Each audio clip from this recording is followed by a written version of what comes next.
नमस्कार दोस्तों, मेरा नाम है अंशुमन नायक और आप सभी का बहुत बहुत स्वागत है इंडियन डिफेंस न्यूज के डिफेंस टॉक सीरीज में, जहां पर हम रोज नए नए डिफेंस अपडेट्स के बारे में बात करते हैं। तो चलिए देर ना करते हुए आज की वीडियो शुरू करते हैं।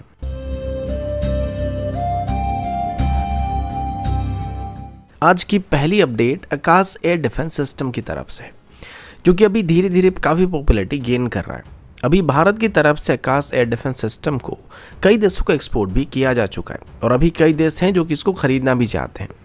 भारत मेनली अपनी Akash surface to air missile system को South East Asian country, Middle East country और लैटिन अमेरिकन कंट्रीज को एक्सपोर्ट करना चाहता है। और अभी इसी से रिलेटेड कुछ बहुत बड़ी अच्छी खबर सामने आ रही है, जिसमें बताया जा रहा है कि अभी ब्राज़ील की तरफ से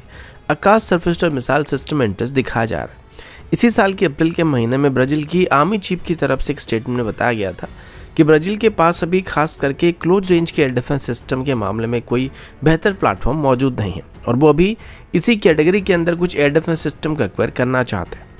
इसको लेके ब्राज़ील की तरफ से पहले से ही भारत के साथ Akash surface to air missile system को लेके बातचीत करना शुरू किया जा चुका है और अभी वो आकाश एयर डिफेंस सिस्टम को एक गवर्नमेंट टू गवर्नमेंट डील के अंदर खरीदने के लिए प्लानिंग कर रहे हैं। इसके अलावा अभी ब्राज़ील के आर्मी चीफ जनरल पाइबा अभी चाइना के गश्त पर भी जाने वाले हैं और उम्मीद किया जा रहा है कि इस विजिट के दौरान वो चाइनीज एयर डिफेंस सिस्टम्स को भी इवैल्यूएट करने वाले हैं। अब जैसे कि उनकी प्राइमरी एम एक शॉर्ट टू मीडियम रेंज की एयर डिफेंस सिस्टम है, तो वो चाइना के DK-10 या स्काई ड्रैगन जैसे surface to air missile system को लेकर बातचीत करने की उम्मीद किया जा रहा है। इससे पहले भी जब पिछले साल वो चाइना की गश्त पर गए थे, तब भी चाइना की तरफ से उनको अपनी DK-10 और SH-15 हाउजर को भी डेमो दिखाया गया था। तो अभी उम्मीद किया जा रहा है कि ब्राज़ील की इस टेंडर को हासिल करने के लिए अभी हमारी Akash surface to air missile system और चाइना की surface to air missile system के बीच एक हेड टू हेड कॉम्पिटिशन होने वाली है। अगला अपडेट सबमरीन को लेके, और अभी हम प्रोजेक्ट 75I के बारे में बात करने वाले हैं। एक दिन पहले ही मैंने आप सभी को बताया था कि अभी किस तरीके से जर्मनी की TKMS की तरफ से अपनी टाइप 214 क्लास की सबमरीन की कंप्लीट टेक्नोलॉजी ट्रांसफ़र के साथ और लोकल मैन्युफैक्चरिंग के साथ इसकी हर एक क्रिटिकल सब सिस्टम की टेक्नोलॉजी को भी भारत के साथ शेयर करने का ऑफर दिया गया है। अब फिलहाल प्रोजेक्ट 75I में जर्मनी की टाइप 214 क्लास की सबमरीन सबसे आगे चल रहे हैं, लेकिन स्पेन की नवंतिया ग्रुप की तरफ से भी इस टेंडर में ऑफर किए गए SAT+ क्लास की सबमरीन भी इंडियन नेवी की हर एक रिक्वायरमेंट को पूरा कर सकता है। अब इसमें पहले उम्मीद किया जा रहा था कि प्रोजेक्ट 75 थोड़ा डिले हो जाएगा, क्योंकि अभी तक SAT+ क्लास की सबमरीन में AIP सिस्टम को इंटीग्रेट नहीं किया गया था। तो उस वजह से इसकी AIP सिस्टम को इवैल्यूएट करने में 2025 तक का समय लगने की बात सामने आई थी। पर अभी स्पेन की तरफ से इंडियन नेवी को अपनी बेस्ट यानी कि बायोइथेनॉल बेस्ड AIP सिस्टम को अपनी लैंड बेस्ड फैसिलिटी में ही टेस्ट करने का प्रस्ताव दिया गया था। इसके बाद इंडियन नेवी की एक टीम स्पेन गई हुई थी, जहां पर अभी पिछले हफ्ते इंडियन नेवी की तरफ से SAT+ क्लास की सबमरीन के इवैल्यूएशन को कंप्लीट करने की बात सामने आई है। स्पेन का कहना है कि उनकी तरफ से ऑफर किए गए बायोइथेनॉल बेस्ड यानी कि बेस्ट AIP सिस्टम जर्मनी की तरफ से ऑफर किए गए fuel cell based AIP system की परफॉर्मेंस को काफ़ी अच्छे मार्जिन के साथ आउट परफॉर्म करने वाली है। साथ ही ये उसके मुकाबले काफ़ी साइलेंट भी होने वाला है, जिस वजह से स्पेन के सबमरीन जर्मनी की सबमरीन के मुकाबले डिटेक्ट करने में काफ़ी मुश्किल होने वाले हैं, या आसान भाषा में कहे तो ज़्यादा स्टेल्थी होने वाले हैं।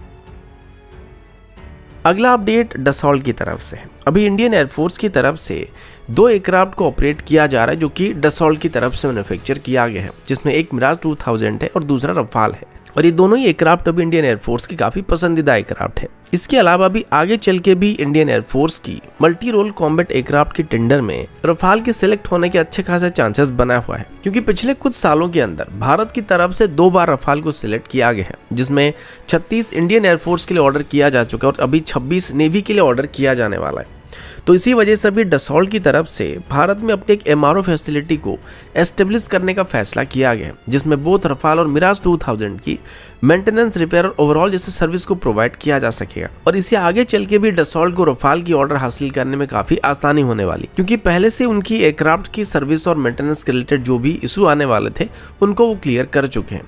इसके लिए अभी डसॉल्ट की तरफ से जेवर इंटरनेशनल एयरपोर्ट के पास कुछ लैंड को एक्वायर करने की बात सामने आई है, जहां पर अभी डसॉल्ट की तरफ से रफाल और मिराज 2000 की MRO फैसिलिटी को ओपन किया जाएगा। इसके अलावा पहले से ही सफरान की तरफ से भी हैदराबाद में अपनी इंजन को लेके MRO फैसिलिटी को ओपन किया जा रहा है, जहां पर मिराज 2000 और रफाल के इंजन को सेम MRO फैसिलिटी को प्रोवाइड किया जा सकेगा।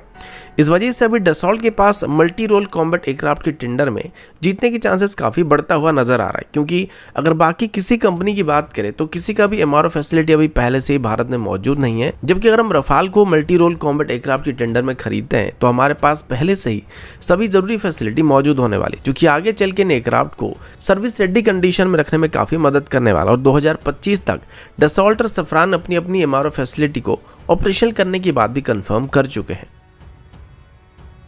अगला अपडेट भारत और रशिया को लेके है। तो अभी बहुत ही जल्द हमारे prime minister Narendra Modi ji Russia के विजिट पर जाने वाले हैं और उनकी इस गश्त के दौरान कई मुद्दों को लेकर बातचीत होने की उम्मीद किया जा रहा है। इसमें S-400 सिस्टम की लोकल MRO फैसिलिटी से लेके 5th जनरेशन फाइटर जेट को लेकर डिस्कशन होने की बात सामने आई है।